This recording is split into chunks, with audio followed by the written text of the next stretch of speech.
Ahora sí, qué bueno. Buenas tardes.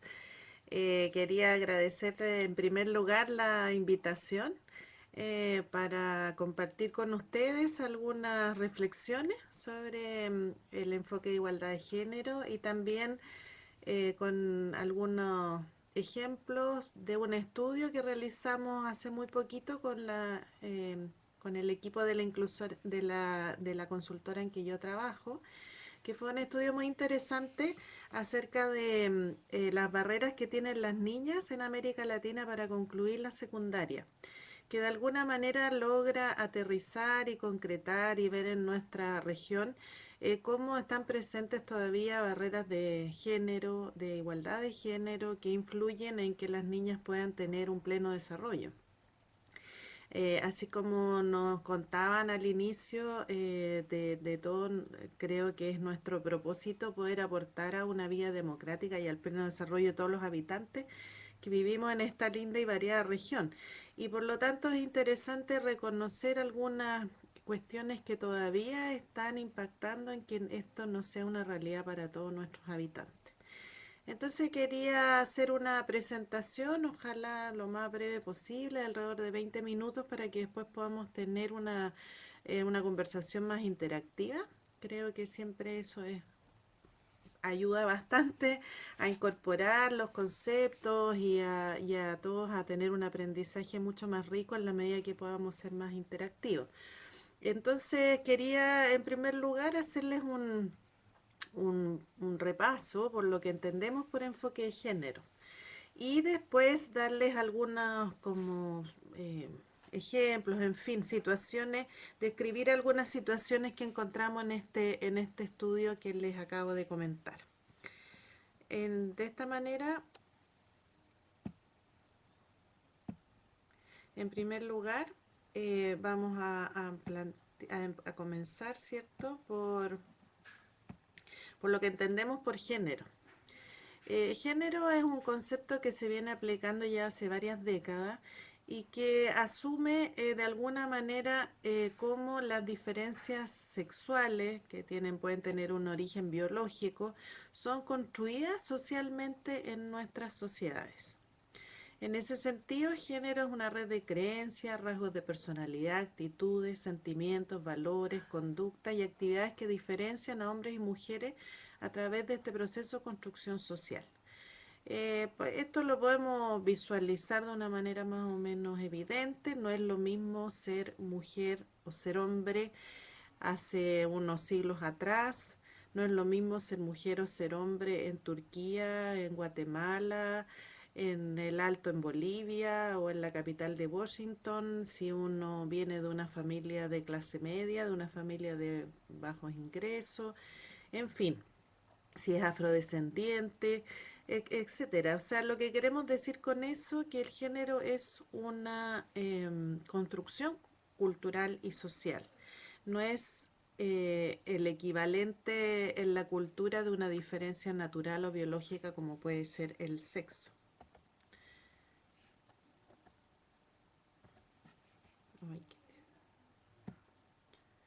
En ese sentido, existen, por lo tanto, esto a nivel cultural o ideológico, por decir así, al nivel de las ideas de la sociedad, mitos, símbolos, normas, que de alguna manera expresan esta construcción cultural y le dan sentido y la refuerzan. Y ello se traduce, ¿cierto?, en funciones sociales, laborales y culturales que son distintas para hombres y para mujeres. Existe una división sexual del trabajo, que hay roles para uno, roles para otro, a pesar de que esto se mueva en el tiempo, hayan procesos de cambio, de todas maneras existe una construcción que asigna funciones sociales para uno, funciones culturales para otro. También significa que las respuestas emocionales se hacen diferentes o se espera que sean diferentes para hombres y mujeres. Ya sabemos que es un clásico de nuestra región en lo que los hombres no deben llorar, que los hombres son más proclives, ¿cierto?, a la audacia y al riesgo, que las mujeres son más empáticas, y uno se pregunta si eso es algo natural o es algo que está construido. En general, no, pues, a raíz de toda la diversidad de situaciones que podemos encontrar y que de alguna manera fue una pionera en ello, Margaret Mead, cuando hizo sus estudios culturas muy diferentes a la occidental en que ella venía, se encontró de que estas respuestas emocionales también eran culturalmente construidas.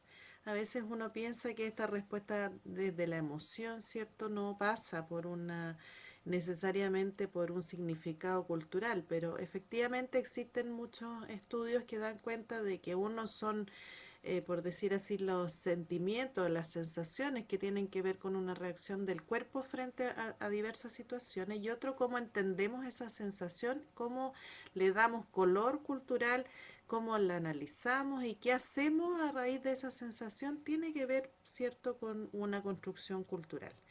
Y eso se traduce también en que existen comportamientos asignados prioritariamente a hombres y a mujeres.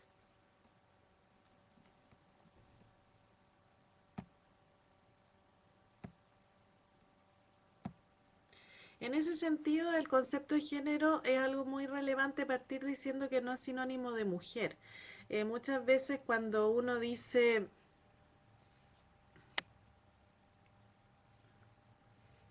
Cuando uno dice y habla del concepto de género, se tiende a pensar de que estamos hablando de las mujeres. Y cuando se dice apliquemos un enfoque de género, inmediatamente se dice, bueno, las mujeres en este caso tienen mayores dificultades que los hombres, las mujeres son de una u otra manera.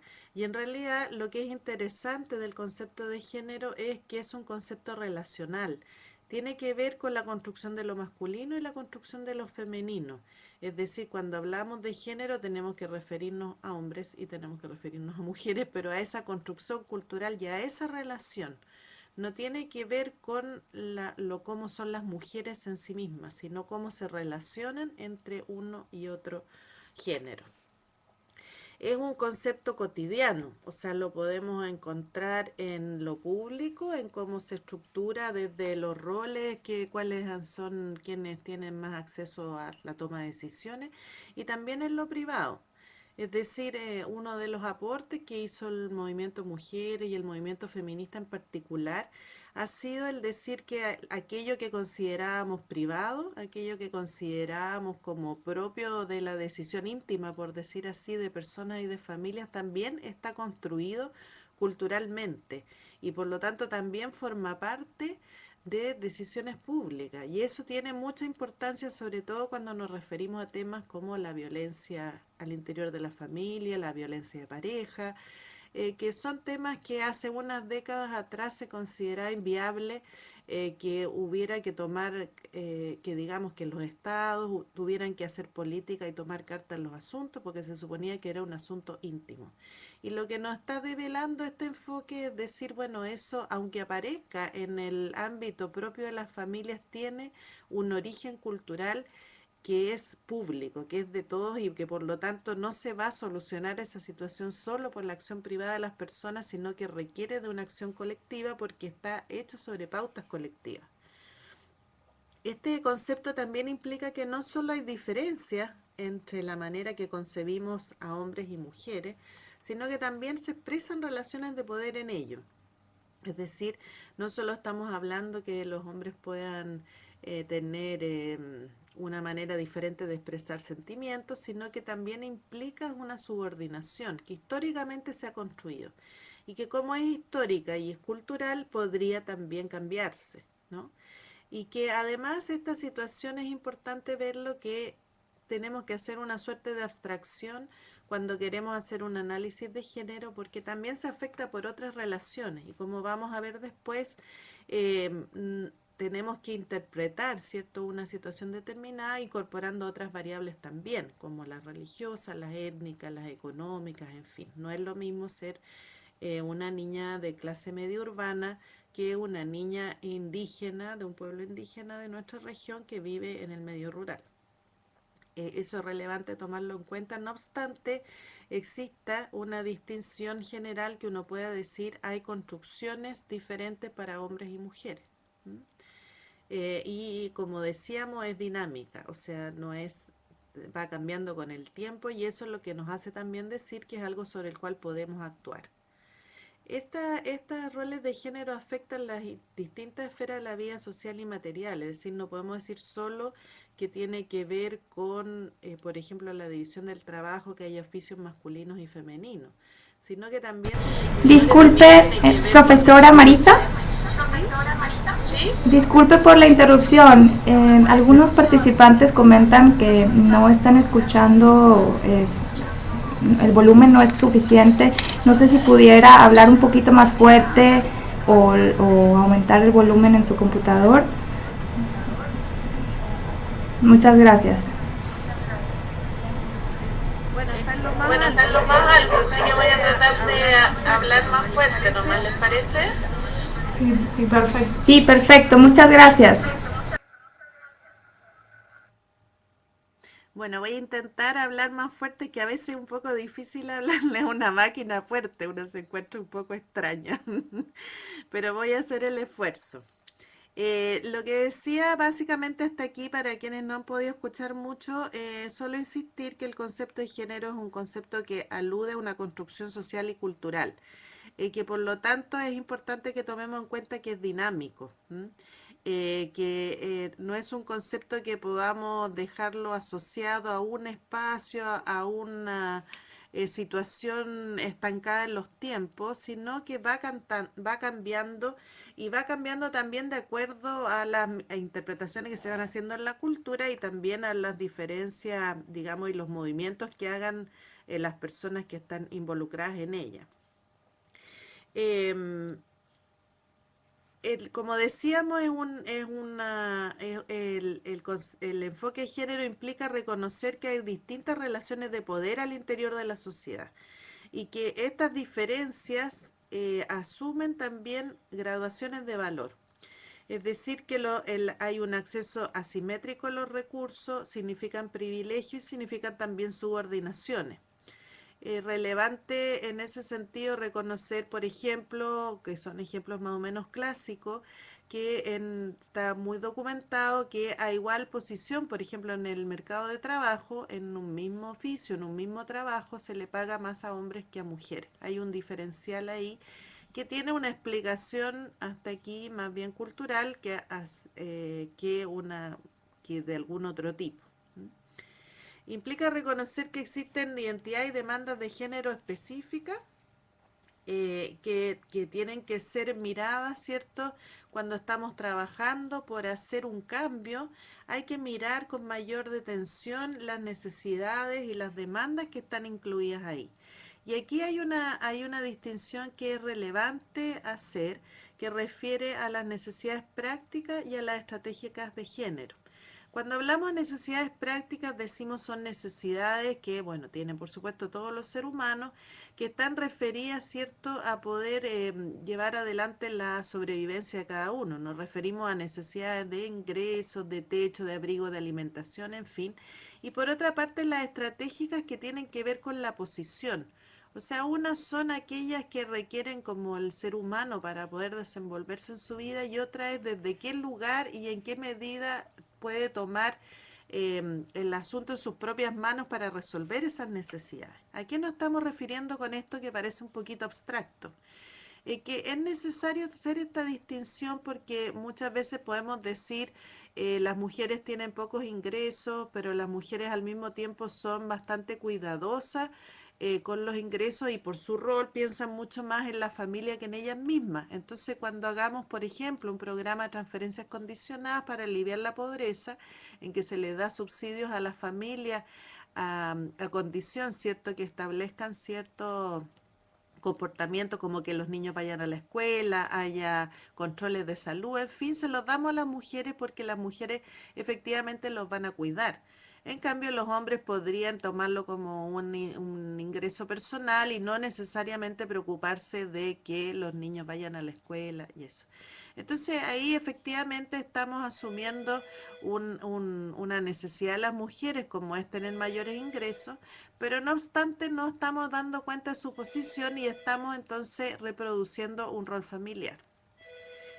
A eso se refiere, que en el fondo cuando nosotros hagamos con mayor un análisis, con un poquito más de detención, es importante ver los roles que hacen las mujeres, que llevan a cabo, pero también esos roles en qué posición las dejan. Y si nosotros queremos establecer un cambio, tenemos que tomar una mirada un poquito más amplia y ver qué es lo que queremos favorecer. ¿Mm? A eso nos estamos refiriendo.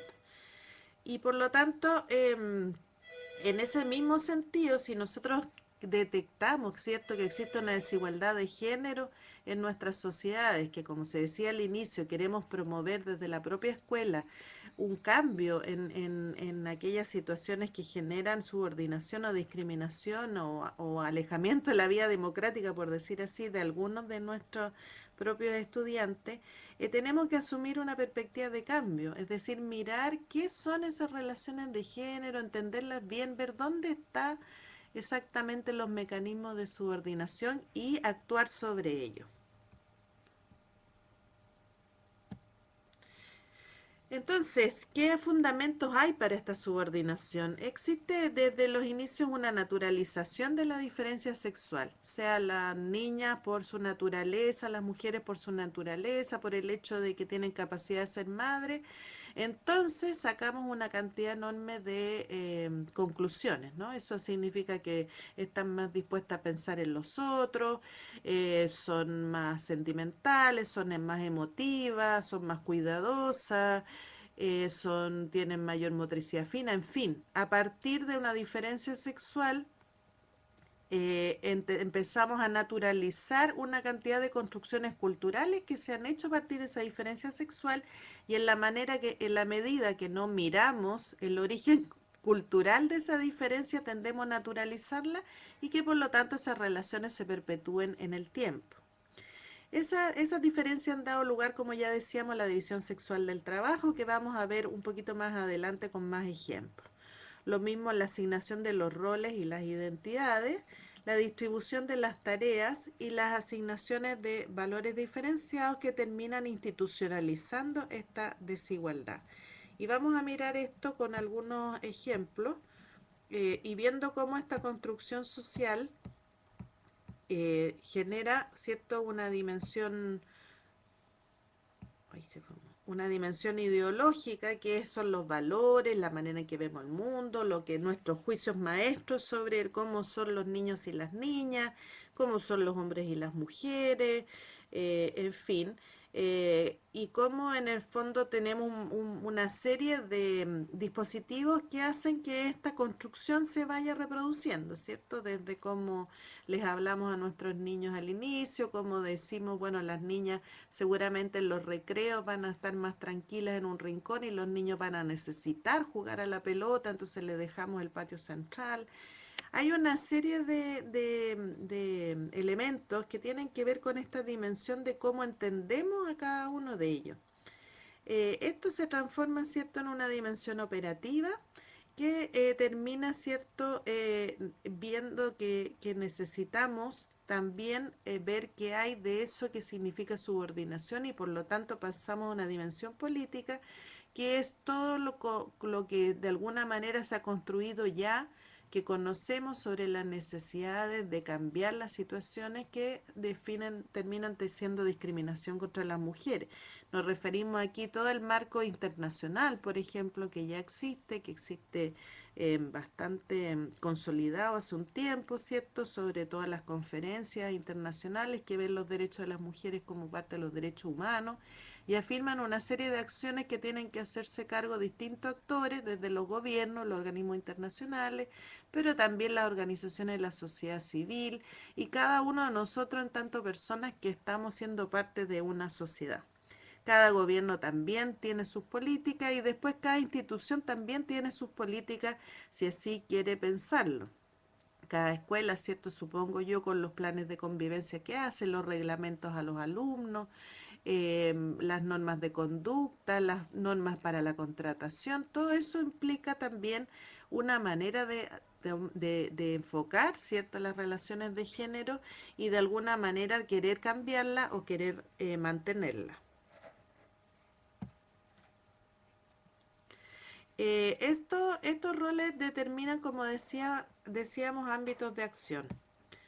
en general, y esto por supuesto que ha ido cambiando con el tiempo, pero tradicionalmente se ha asignado a los hombres lo llamado lo público, es decir, la política, la representación, llevar, poner los temas en la agenda pública, hacerse cargo de los recursos públicos, el trabajo remunerado, y por lo tanto hay que preparar a los hombres para aquello. Es importante que los hombres estudien para poder hacerse cargo de estas responsabilidades. Es importante que los hombres tengan todas las condiciones eh, alimenticia, de tiempo, de refuerzo positivo, en fin, para que puedan ser unos buenos proveedores, porque estamos esperando que ellos sean quienes, ¿cierto?, puedan dar el sustento, la alimentación y hacerse cargo como de lo que se requiere para que las familias finalmente se puedan reproducir. ¿M?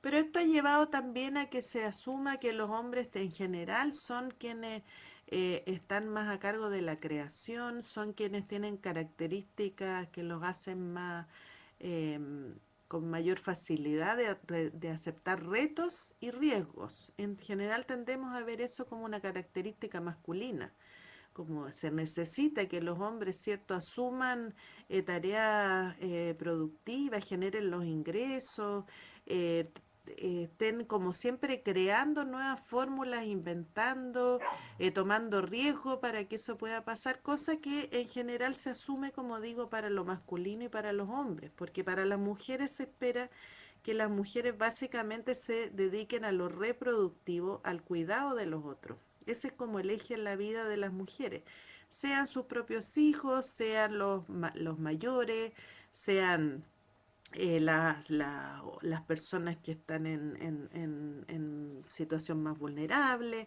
sea en el caso de los niños en general, porque si ustedes ven todo el tema que conocen seguramente mucho mejor que yo, pero como entonces todos los niños, la escuela preprimaria, digamos, la educación inicial está a cargo de mujeres. En la primaria van incorporándose de a pocos hombres y ya en la secundaria interactúan más hombres y en la universitaria los profesores, por supuesto, y toda esa vida hay mucha más presencia masculina. Porque en general se ha asumido que la reproducción, la paciencia, el saber lo que necesita un ser de alguna manera vulnerable, está más en manos de lo femenino, de las mujeres, de lo privado. Seríamos más expertas en eso y los hombres en lo otro. Pero evidentemente las decisiones se toman en lo público, es decir, esto no es solo una diferencia que nos hable de complementariedad, sino que nos habla también de poder y de definiciones de quién decide y quién de alguna manera lleva adelante las decisiones de otro. Hay algunos que hablan, ¿cierto?, de distintas maneras de ejemplificarlo. Un amigo mío decía, los hombres somos las luces altas de los autos y las mujeres son las luces bajas, o sea, son aquellas que en el día a día están preocupadas de lo cercano, ¿cierto?, del detalle. Se habla de que las mujeres tienen mejor motricidad fina y por lo tanto pueden hacer ciertos trabajos, como que eso fuera algo de nuevo natural y en realidad es algo que hemos ido construyendo. Para sintetizar y de alguna manera decir cómo podemos empezar a trabajar esto que parece algo que ocupa todas las esferas de la vida, que tiene que ver con lo personal, con lo familiar, con lo institucional, en fin, y como para poder ordenar la CEPAL, nos ha propuesto de alguna manera fijarnos en que lo que busca nuestras sociedades modernas sobre todo es que las personas tengan autonomía, capacidad, libertad y todas las oportunidades para decidir y optar al mejor desarrollo que quieren hacer. La autonomía es un concepto central en nuestras culturas. Nosotros todos creo que tendemos, y fundamentalmente ustedes como educadores, a lograr que las personas tengamos las capacidades, nos sentamos seguros, las competencias, los conocimientos para tomar las mejores decisiones y poder aportar a nuestras sociedades y también poder desarrollarnos en forma plena y bastante más integral. En ese sentido, la desigualdad de género se ha tendido a agrupar en la autonomía económica, en el fondo la capacidad de generar ingresos propios, en la autonomía física, que es la capacidad de controlar el propio cuerpo, y la autonomía para la toma de decisiones, es decir, la capacidad para participar en la esfera de toma de decisiones en la sociedad. En este sentido hay mucha documentación sobre las distintas desigualdades que tiene el mercado de trabajo, ¿cierto? Desde cómo está remunerado o no ciertas actividades, las actividades que son prioritariamente masculinas, las que son prioritariamente femeninas, las dificultades que tienen las mujeres para generar ingresos propios, porque la incorporación al mercado de trabajo de mujeres que están ya en su ciclo reproductivo es algo que no, que se ha ido desarrollando con el tiempo, pero que en el fondo todavía en muchos de nuestros países es una realidad que está, eh, no está totalmente garantizada, y nos estamos acercando, estamos lejos de acercarnos a otros países incluso que ya tienen la mayor parte de las mujeres que generan ingresos propios. En el caso de América Latina, ¿cierto? Los porcentajes son todavía del orden de entre el 30-40%, ¿cierto? De las mujeres en la población económicamente activa, al mismo tiempo que en general se concentran en oficios informales, peores remunerados, y en el área de servicios, por ejemplo, como actividad económica. Ahí hay un mundo entero que en el fondo podemos mirar con más detalle.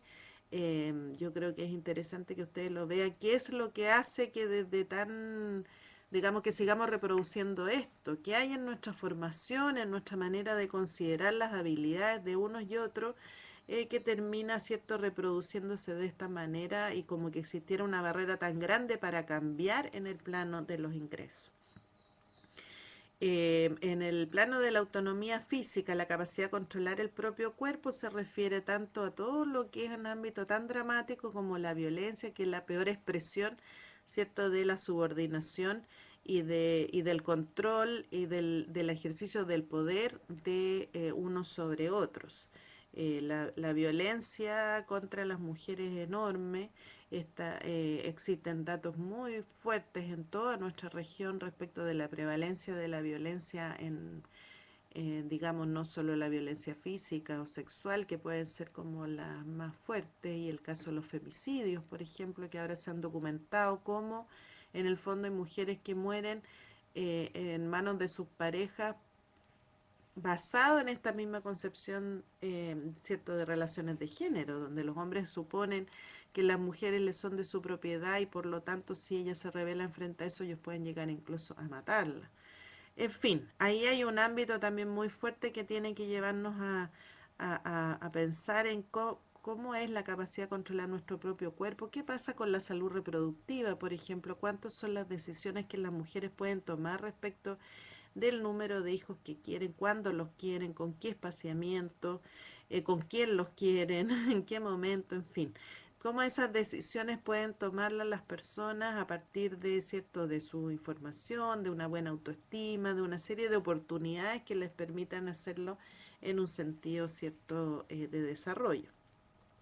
Y finalmente la autonomía para la toma de decisiones, que tiene que ver dónde se expresa, ¿cierto?, quién decide lo que es bueno para el colectivo. Ahí también hay mucha documentación respecto de cómo existe todavía una concentración muy alta de los puestos de toma de decisiones en manos de hombres, y ha habido muchas barreras para que las mujeres puedan acceder a ello.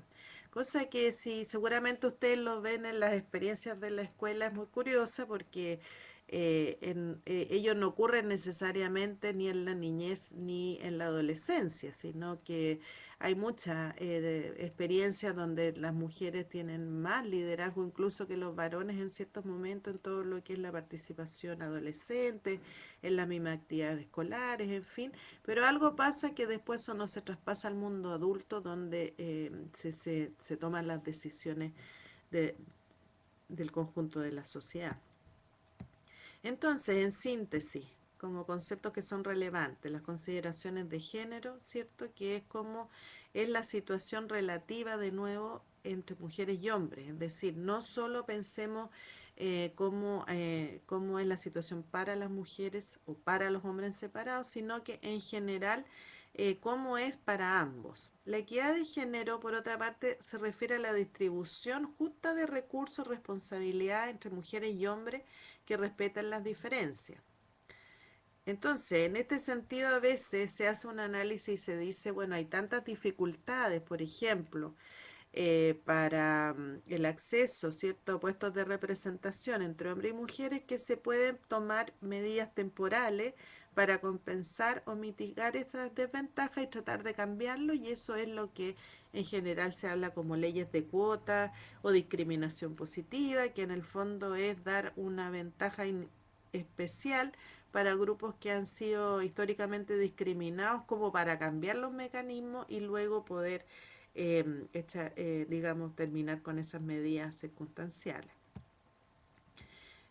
Por otra parte, la igualdad de género es muy relevante porque a lo que refiere es que todas las personas nacemos iguales en derechos.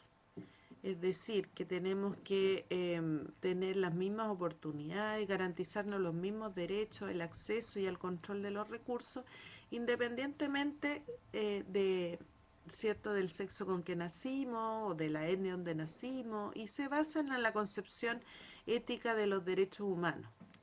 Como ustedes saben, el año 48, ¿cierto?, se firma la Declaración Universal de los Derechos Humanos, que lo que hace es generar un piso común para toda la humanidad como un cierto estándar. Es decir, todas las personas, por el hecho de ser personas, tenemos derecho a toda esa cantidad de asuntos que allí se mencionan. Entonces, no se trata, cuando decimos igualdad de género, que las mujeres y los hombres seamos idénticos y que tengamos que hacer exactamente las mismas cosas. Lo que se espera justamente es que esa diferencia no genere desigualdad, que de términos de, insisto, de derechos, somos iguales por el mero hecho de ser personas. El enfoque de género es esta manera de mirar y comprender el mundo, ¿cierto? Es a diferencia de otros enfoques, lo que implica es rescatar, visibilizar qué hay de estas necesidades diferentes, cómo se articulan, que cuando estoy mirando una situación veo, bueno, cómo es de diferente entre hombre y mujer y por qué. ¿Por qué los jóvenes, por ejemplo, tienen una relación diferente con el deporte? ¿Por qué tienen un... muchas veces nosotros trabajamos en base a promedios. Trabajamos sintetizando la realidad y diciendo los jóvenes, no sé, no están ni ahí con la política. Lo interesante de aplicar un enfoque de género es mirar y profundizar y complejizar esta realidad y decir, a ver, miremos en el caso de la participación en la política. Los hombres y las mujeres ambos no quieren participar en política, eh, se ve más en uno o en otro, las mujeres son más reticentes porque ven por qué, ¿no? Planteémonos siempre los por qué, esa es la idea de un enfoque de género, plantearnos los por qué. Y finalmente también quería dejarles un concepto que se ha estado utilizando, que es relevante para también hacernos cargo de las complejidades, que es el de interseccionalidad. Porque muchas veces se dice, se toma, ¿cierto?, como la idea de aplicar un enfoque de género como que fuera a tomar a las mujeres como que las mujeres fueran la mujer, como que fueran una, los hombres como un hombre. Y en realidad todos sabemos que hay muchas diferencias, que cuando estamos hablando en general estamos simplificando mucho la realidad. Y generalmente en nuestros países estamos en estructuras muy complejas y de alguna manera articuladas entre ellas. Y cada persona tiene una identidad que tiene que ver con su género, pero también tiene que ver con el lugar de nacimiento, como decíamos, su identidad étnica, si vive en una ciudad grande o pequeña, o en el campo, o si pertenece a qué clase social, en fin, tiene distintas posiciones, y la interseccionalidad en el fondo nos permite ir viendo cómo se van eh, articulando estas diferentes dimensiones, y en particular cómo se articulan aquellas que significan discriminaciones. Este concepto nace básicamente de una abogada afrodescendiente, que ella tiene una preocupación especial por las mujeres afrodescendientes en Estados Unidos, porque dice, no es lo mismo la realidad de una mujer negra en Estados Unidos que una blanca de clase media. O sea, no puedo equiparar y me hace ruido esta idea de que todas las mujeres somos iguales y vivimos las mismas discriminaciones. No, no vivimos las mismas. En el caso de las mujeres negras se une a la de género, también la de clase y probablemente haya relaciones tensas entre mujeres también, a veces entre las mujeres, por ejemplo, que contratan a otras mujeres en parte del servicio doméstico, ahí también hay relaciones de dominación. Entonces no queremos que el enfoque género signifique simplificar y ver todo en blanco y negro, hombres versus mujeres, como muchas veces se ha hecho una caricatura. Lo que interesa es ver ahí cuáles son estas diferencias que marcan a las personas, las establecen, las rigidizan y les generan espacios de no crecimiento. Bueno, y ahora voy a pasar a contarles así más corto porque parece que me estoy alargando un poco. Voy a contarles un poquito de algunos resultados que tuvimos como para ilustrar, básicamente. La pregunta que teníamos nosotras de investigación era cuáles eran las barreras que hacían que niñas no pudieran concluir la secundaria, pensando que la conclusión de la secundaria es una buena herramienta para abrirse un futuro en nuestra sociedad. Nos dimos cuenta a nivel de cifras que en realidad el problema a nivel de cifras agregadas, ¿cierto? A nivel de, digamos, no entrando en situaciones particulares, las niñas tienden a concluir más la educación que los varones. Entonces el problema de las niñas en muchos de nuestros países no estaría siendo tanto el acceso a la educación superior, como probablemente lo fue en la época de nuestras abuelas, sino que más bien tiene que ver con diferencias muy relevantes entre las razones que llevan a los niños a las que llevan a las niñas para concluir la educación secundaria.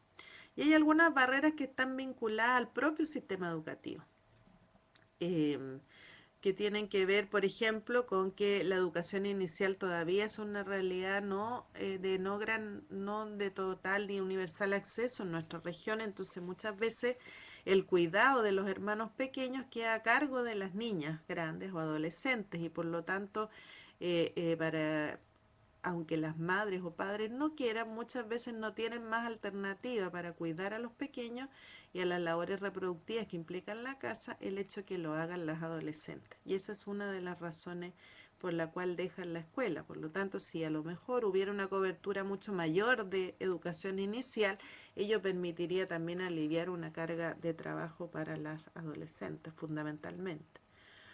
En algunos casos, habían muchas niñas que referían, lo que ellas decían es que yo no era buena para el estudio, no tengo cabeza para el estudio. Y pasa que hay veces en que hay situaciones en que hay niñas que efectivamente tienen dificultad de aprendizaje o tienen dificultades en el hogar que redundan en dificultades de aprendizaje y que por lo tanto las escuelas no tienen hoy día capacidad de absorber, de trabajar con ellas, de acogerlas, y eso ya significa de alguna manera que empiezan a tener problemas para encontrarse valorizadas en la escuela y ser un lugar atractivo para su desarrollo y por lo tanto tienden a dejarlo.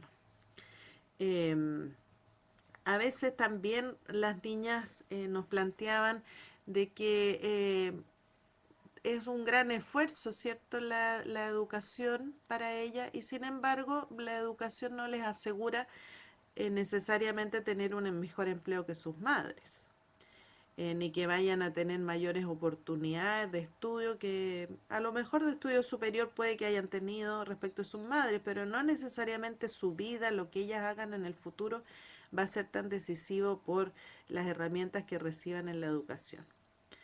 En ese sentido hay asuntos relativos a la pertinencia del sistema educativo, a la calidad del sistema educativo, en fin, que para las niñas refieren en que no sea una herramienta por la cual a ellas les haga mucho sentido. Por otra parte, hay muchas barreras que evidentemente no se le pueden cargar a la escuela. A veces es como que se espera que la solución de toda la situación de las personas salgan del sistema escolar y evidentemente hay muchas barreras que son extra ese sistema que es necesario tener en cuenta y que habría que ver cómo la escuela puede contribuir, pero necesariamente en asociación con muchos otros actores. Por una parte, la inseguridad económica, que efectivamente es un factor que hace que muchos niños y niñas tengan que abandonar la escuela. O sea, es evidente que los sectores más altos de ingresos concluyen todos sus niveles educativos y los niveles bajo, perdón, las poblaciones de bajo ingreso van quedando rezagadas. O sea, eso es bastante conocido por todos. No obstante, la manera de dejar el tipo de trabajo que tienen que tomar niños y niñas a partir de las de inseguridad económica tiene que ver con esta división del trabajo que decíamos. Entonces, así como las niñas muchas veces tienen que usar su tiempo en actividades domésticas, quedarse con los niños pequeños o ayudar a las madres, en fin, o sea, desde pequeña les toca y después como adolescentes también hacerse cargo de todo lo que es el trabajo reproductivo y van dejando en vistas el trabajo productivo. No es el caso de los niños que muchas veces ayudan en labores agrícolas, pero después van teniendo actividades que generan ingresos y ya van estableciendo como sus oficios. Por otra parte, también es interesante ver que en los programas que son de recuperación de estudios para quienes hayan dejado la secundaria, es muy difícil que las niñas vuelvan a estudiar. Es mucho más fácil que los niños varones asuman estos programas y no las niñas. O sea, una vez que las niñas dejan en la escuela es muy difícil que vuelvan. Por otra parte, también un tema que apareció con mucha fuerza fue el tema de la violencia y la inseguridad en América Latina. Y no nos referimos solo a la violencia intrafamiliar o al interior de la familia, que es muy fuerte, sino que también la violencia en los espacios públicos. Entonces, muchas veces cuando hay establecimientos un poco fuera, de más distancia, en fin, ellos se constituyen una barrera para las niñas porque se siente que hay mucha amenaza sobre ellas respecto de violencia, ¿cierto? De violencia de inseguridad, respecto de violencia sexual que puedan sufrir, de ataques, en fin.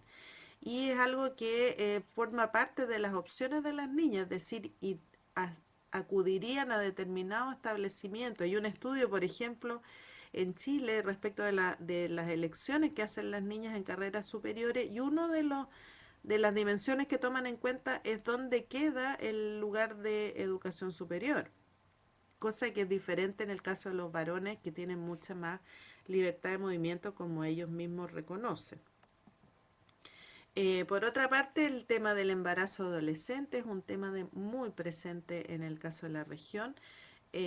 A diferencia de la fecundidad total que ha ido bajando de una manera muy importante en todos los países, es decir, las mujeres ya tienen mucho menos hijos que los que tenían las generaciones anteriores. No obstante, el embarazo adolescente, es decir, el embarazo de niñas entre 15 y 19 años e incluso menores de 15 años, es algo que se resiste a disminuir.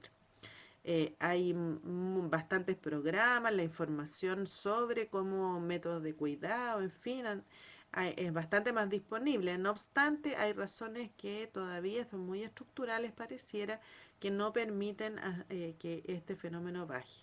Y el embarazo adolescente significa indudablemente una condición de abandono de la escuela para las niñas, no necesariamente para los varones, pero sí para las niñas, a pesar de que hay medidas muy claras educativas de que permiten que las niñas sigan estudiando, en fin, pero barreras culturales no permiten que ello sea así. Y por otra parte, es necesario advertir que en América Latina es muy diferente la situación de las niñas indígenas y los niños indígenas, o sea, la variable étnica o racial, en el caso de los afrodescendientes, es algo a mirar con particular situación. Bueno, aquí les pongo solamente un ejemplo para que lo miren. Esta es una encuesta, una línea de base que se levantó en Honduras a propósito de un programa con población indígena. Y es para que ustedes miren cómo se podría hacer un análisis de género. Esta es una encuesta que se realizó, como les digo, a esas poblaciones, preguntándole por qué no asistían al establecimiento educacional. Y si ustedes se fijan, hay razones de género que sería muy interesante que pudiéramos debatir, como por ejemplo, para el caso de los hombres, En el caso de los problemas de conducta en la escuela son básicamente problemas que afirman los hombres y no las mujeres. Y eso podríamos decir que es claramente en un enfoque de género podríamos mirar eh, cómo se construye, ¿cierto?, los comportamientos de hombres y mujeres, y es probable que los hombres tengan más problemas de conducta, que no haya cómo la escuela hacerse cargo de ellos y terminen renunciando. Pero, por ejemplo, en el caso del embarazo es evidente, o sea, las mujeres son las que abandonan, lo mismo que en las uniones o casamientos tempranos. Así que bueno, pero esto daría una tabla que da para muchísimo, pero vamos mejor a dejar un momento ahora para que podamos conversar, plantear interrogantes, en fin, para no llevarme todo el tiempo que casi me lo llevé entero. Muchas gracias.